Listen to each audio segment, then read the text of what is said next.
For their discoveries concerning the molecular structure of nucleic acids and its significance for information transfer in living material, the Nobel Prize in Physiology or Medicine is awarded jointly to Francis Crick, James Watson, and Maurice Wilkins.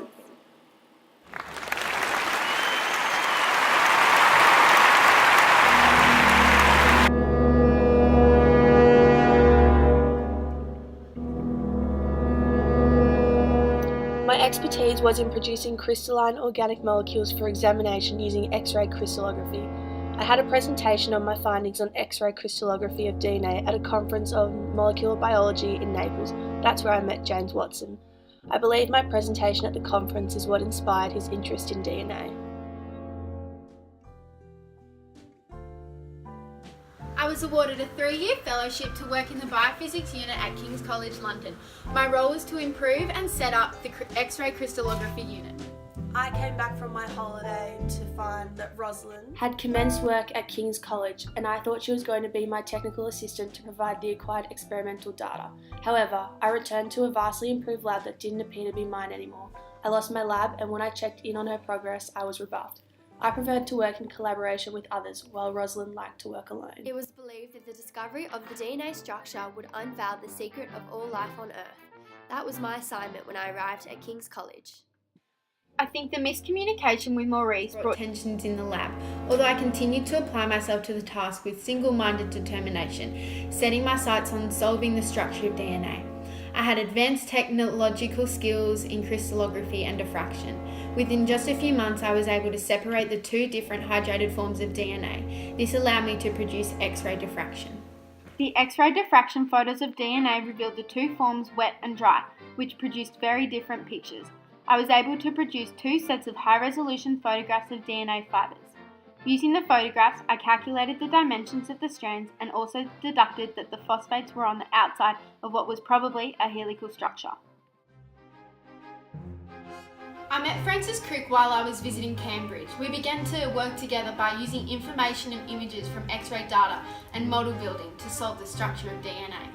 In November, I gave a colloquium about my work and I explained the A and the B forms. My analytical approach was to concentrate mostly on the A form, as it was likely to have a helical structure like the B. I was concentrating upon the A because of the greater wealth of information you could receive from it. I noticed in the audience that day was James Watson. After James attended Rosalind's colloquium, we began planning a new approach to solving the structure of DNA, model building. Within a week, James and myself invited the scientists from King's College to see our model. The model of DNA, however, turned out to be an embarrassing failure. I think the model didn't go according to plan, as I didn't know enough about crystallography to understand the meaning of the data found. I continued to analyse and collect new information, leading to setting up the X-ray diffractometer to take an image of the wetter form of DNA, the B. My techniques were successful in producing the sharpest image yet of the B form of DNA. I labelled this photo, Photo 51. Putting it aside, I then continued my work around the A form. From the photo, it was obvious that the 2 right-handed helical polynucleotide chains coiled around a central axis. But around this time, I acquired nicknames such as the Dark Lady. I was so unhappy at King's that I arranged to leave. I had to agree to finish analysing my data, write up my findings, and stay until the end of the year. It's a very male-dominated field working as a scientist. As a result of this, I never had the opportunity to collaborate or communicate with my colleagues on an informal level, as women weren't allowed in the common rooms.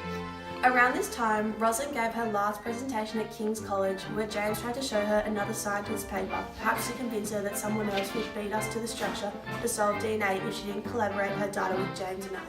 According to James's account, Rosalind was incompetent in interpreting X-ray pictures.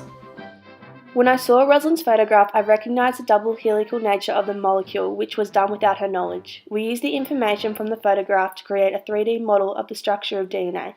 We reshuffled and reshuffled combinations. Later, we used wires and metal to create a model of the twisting nucleotide strands that form the double helix structure. In April of 1953, Watson and Crick published their discovery, which was a model to describe the molecular structure of DNA based on the double helix. This model served to explain how the hereditary information is coded and how DNA replicates.